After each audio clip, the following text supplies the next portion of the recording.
Hello everyone, मैं आशीष आप सभी का स्वागत करता हूं किटमा यूनिवर्सिटी के यूट्यूब चैनल पे। एनएमसी की तरफ से एक नया गाइडलाइन जारी किया गया जिसमें कहा गया कि जितने भी कॉलेज हैं, जो भी स्टेट काउंसलिंग बॉडी है, उनको ये नोटिस भेजा गया कि अगर आप 5 ईयर्स की ट्यूशन फीस चार्ज कर रहे हैं जहां पे आपको एक्चुअली में 4.5 ईयर्स का फीस चार्ज करना है, तो आपको इमीडिएट एक्शन लेने की ज़रूरत है। क्योंकि कोर्स 5.5 ईयर्स का ज़रूर है, बट उसमें एकेडमिक जो फीस है वो 4.5 ईयर्स का है, और जो 1 ईयर है वो इंटर्नशिप का फीस है जो कि नॉन एकेडमिक पीरियड कहलाता है। तो ट्यूशन फीस जो होता है वो एकेडमिक पीरियड के लिए होता है, नॉन एकेडमिक पीरियड के लिए नहीं होता है।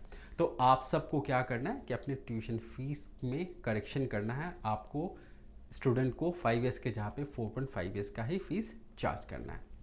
बट यहाँ पे एक गलती एनएमसी की तरफ से दिख रहा है, वो ये है कि उन्होंने ये तो कह दिया कि आप 5 ईयर्स के जहाँ पे 4.5 ईयर्स की फ़ीस चार्ज करें, बट उन्होंने ये नहीं मेंशन किया कि क्या टर्म्स एंड कंडीशंस यहाँ पे होंगे फ़ीस के कैलकुलेशंस की।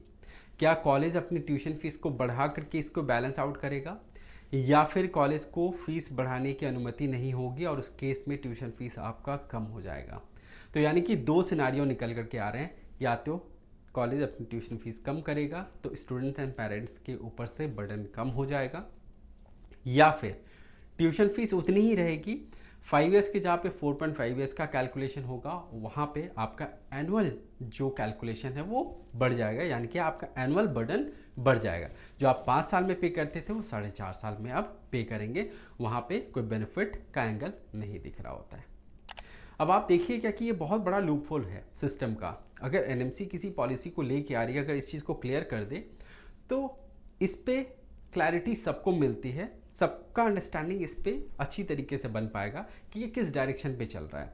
अब ये काफ़ी ज़्यादा मिसलीडिंग है, ये बेनिफिट करेगा या बेनिफिट नहीं करेगा, और ये डिबेटेबल है। अब यहाँ पे आप देखिए कि किसी भी मेडिकल कॉलेज का जो कॉस्ट डिराइव होता है ट्यूशन फीस का, वो किस फैक्टर्स पे होता है। फैकल्टीज़ की सैलरीज़ पे, नॉन टीचिंग स्टाफ की सैलरीज़ पे, जो लैब्स लाइब्रेरी होते हैं उसके ऊपर में, जो हॉस्पिटल में टीचिंग हॉस्पिटल का जो ऑपरेटिंग कॉस्ट होता है जहाँ पे सब्सिडाइज रेट पे हेल्थ केयर प्रोवाइड किया जाता है, वो इंफ्रास्ट्रक्चर के मेंटेनेंस का कॉस्ट, और इसके साथ में जो अदर एडिशनल मिसलेनियस कॉस्ट होता है उन सब को यहाँ पे फैक्टर किया जाता है, तब जाके आपका ट्यूशन फीस डिराइव होता है। अब यहाँ पे आप देखिए कि जितने भी फैक्टर्स हैं उनमें कोई भी ऐसा फैक्टर्स नहीं है अपार्ट फ्रॉम प्रॉफिट जो कॉलेज कमा रहा है, उसको अगर आप साइड कर दें, सारे फैक्टर्स ऐसे हैं, जो भी एलिमेंट्स हैं वहाँ पे कोई भी कम नहीं कर सकता है कॉलेज। क्योंकि अगर फैकल्टीज़ की सैलरी को कम की जाएगी तो वो प्रोटेस्ट करने लगेंगे, जो अदर टीम मेंबर्स होते हैं कॉलेज के, अगर उनकी सैलरीज कम की जाए तो वो भी प्रोटेस्ट करने के लिए आ जाएंगे। इन्फ्लेशन रेट को भी कॉलेज को ध्यान में रखना होता है, डेप्रिसिएशन कॉस्ट होता है जो इक्विपमेंट का, उसको भी ध्यान में रखना होता है, तब जा कर के कॉलेज अपने कैलकुलेशंस में इस तरीके का कैलकुलेशन करता है कि ट्यूशन फीस डिराइव हो जाए। अब यहाँ पे कॉलेज अगर बहुत जेनरस है तो वो क्या कर सकता है कि जो एक्स अमाउंट वो प्रॉफिट का कमा रहा है, अगर उसमें से कुछ पार्ट ऑफ द मनी वो अगर लेट गो करता है स्टूडेंट की बेनिफिट के लिए, एक सोशल एस्पेक्ट पे चीज़ों को ध्यान में रख करके, तो उस केस में क्या होगा कि स्टूडेंट एंड पेरेंट्स को इसका फ़ायदा मिलेगा। बट हम सबको ही जानते हैं कि आज के डेट में हर कोई बिजनेस ओरिएंटेड है, प्रॉफिटेबिलिटी को मैक्सिमाइज करने के लिए हर कोई अपनी मैक्सिमम एफर्ट लगा रहा है, और कोई भी नहीं चाहता है कि कहीं से भी वो अपने प्रॉफिट को कम करे। तो ऐसा लाइकली सिनारियो नहीं निकल करके आ रहा है जहाँ पे स्टूडेंट के लार्जर इंटरेस्ट में कॉलेज इस तरीके का कॉल लेगा। काउंसलिंग बॉडी अगर फोर्स भी करती है तो कॉलेज अपनी लॉजिक को लेकर के आएगा कि हम अपने ऑपरेटिंग कॉस्ट को कैसे कम करेंगे, आप इसका सॉल्यूशन दीजिए।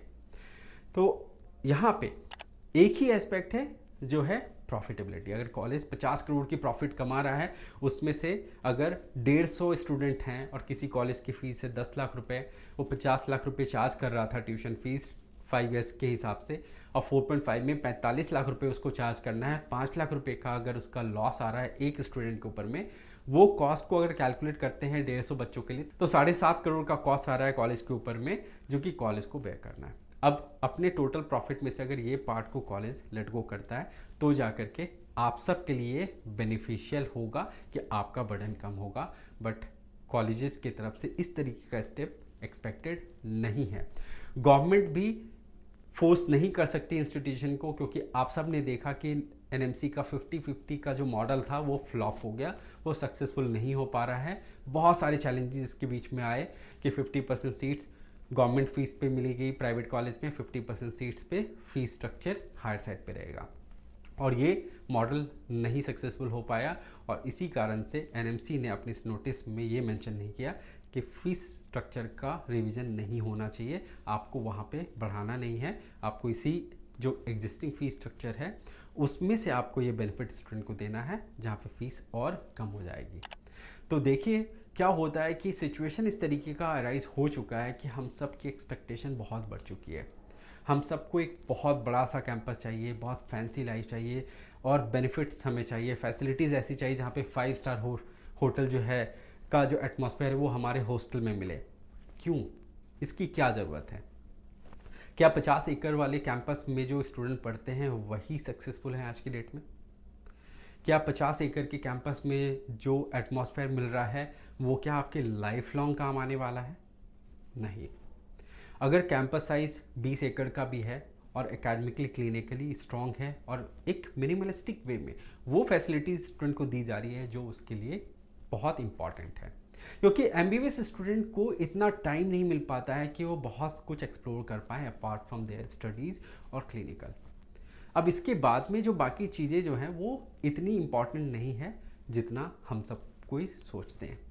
तो यहाँ पे अगर किसी कॉलेज का जो इस्टेब्लिशमेंट हो रहा है, जहाँ पे 500-600 करोड़ का इन्वेस्टमेंट हो रहा है, अगर इसको कट डाउन किया जाए और इतना ह्यूज इन्वेस्टमेंट नहीं किया जाए तो क्या हो सकता है कि उस केस में ऐसे कॉलेजेस आएंगे जहाँ पे फीस स्ट्रक्चर थोड़ा लोअर साइड पे रहेगा। अब यहाँ पे कैलकुलेशन किस तरीके से हो सकता है इस करंट सिनेरियो, ये मैं आपको बताता हूँ। अभी जो फीस स्ट्रक्चर 5 ईयर्स का चार्ज किया जा रहा है वो कहाँ कहाँ पे है? केरला में, तमिलनाडु में, तेलंगाना में और पुडुचेरी में। और कुछ डिम यूनिवर्सिटी जैसे अमृता कोची, अमृता फरीदाबाद, यहाँ पे 5 ईयर्स की फीस चार्ज की जाती है। अब आप समझिए क्या कि इन सारे स्टेट्स में और जो भी इंस्टीट्यूशन है, डिम्ड हो या प्राइवेट हो, यहाँ पे जो कैलकुलेशन है इसको अगर फॉर एग्जांपल केरल को ही अगर हम लेते हैं कैलकुलेशन में, एक एवरेज कॉस्ट हम लेते हैं फॉर एग्जांपल 10 लाख रुपए का, 5 ईयर्स का 50 लाख रुपीज़ का आपका टोटल कॉस्ट आता है, जो 5 ईयर्स के लिए आपको चार्ज किया जा रहा था, 5 इंस्टॉलमेंट आपको पे करना। ये एक साइकोलॉजिकल वे में हिट किया जा रहा है और आपके भी दिमाग में इसी तरीके का कैलकुलेशन चलता है। अगर आप इसको 5 इंस्टॉलमेंट समझेंगे तो आपको ये बर्डन नहीं लगेगा, बट अगर आप इसको ये सोचेंगे क्या कि मेरे एकेडमिक फेज के बाद वाले फेज के लिए भी हमें चार्ज किया जा रहा है, तो आपको जरूर ये ट्रबलसम लगेगा। तो अब कॉलेज क्या करेगा? 50 लाख रुपए की जगह पे कॉलेज कहेगा कि 10 लाख की जो फीस है हम 4.5 ईयर्स के लिए चार्ज करेंगे, तो 45 लाख रुपीज़ का ट्यूशन फीस होगा। ये तब होगा जब कॉलेज अपनी जनरसिटी दिखाएगा और आपकी ट्यूशन फीस को बढ़ाएगा नहीं, वो 45 लाख रुपीज़ करेगा और 5 लाख रुपीज़ का लॉस खुद ब खुद बर्दाश्त करेगा। दूसरा मॉडल क्या होगा कि 10 लाख रुपए की ट्यूशन फीस है, 50 लाख रुपया होता है, उसको वो 11 लाख रुपए कर देगा और 4.5 साल के लिए चार्ज करेगा, तो आपका 1 लाख रुपए का एनुअल आपका बर्डन बढ़ गया। आपका टोटल कॉस्ट 50 ही रह गया, बट आपका एनुअल बर्डन बढ़ गया, यानी कि आप जितना दे रहे थे उससे ज़्यादा दे करके आपको यही पैसे को 4.5 साल में पे करना है। तो ऐसे पेरेंट्स जिनके लिए 1-1 लाख रुपए बहुत मायने रखता है, वो अपनी कैलकुलेशन लेकर के चलते हैं कि 50,000 भी हम एक्स्ट्रा नहीं पे कर सकते हैं, हमारा 1 साल का यही बजट है। उनके लिए तो एक ट्रबल क्रिएट ज़रूर करेगा कि वो जो ट्यूशन फीस पे कर रहे हैं, अगर उनको वही ट्यूशन फीस बोला जाए कि अब बढ़ा करके आपको पे करना है, तो उनको लगेगा कि अब हम ये कैलकुलेशन कैसे मीट करेंगे।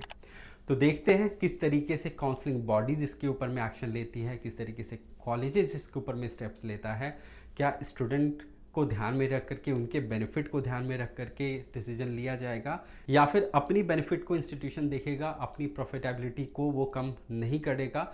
तो ऐसे केस में क्या होगा कि आपका एनुअल बर्डन बढ़ जाएगा। देखते हैं किस तरीके से इस पे आगे कॉल लिया जाता है, वो वक्त बताएगा। आगे जुड़े रहिए और भी इस तरीके के इन्फॉर्मेशन आपके सामने मैं लाता रहूँगा। Thank you and wish you all the best. अपना ख्याल रखिए।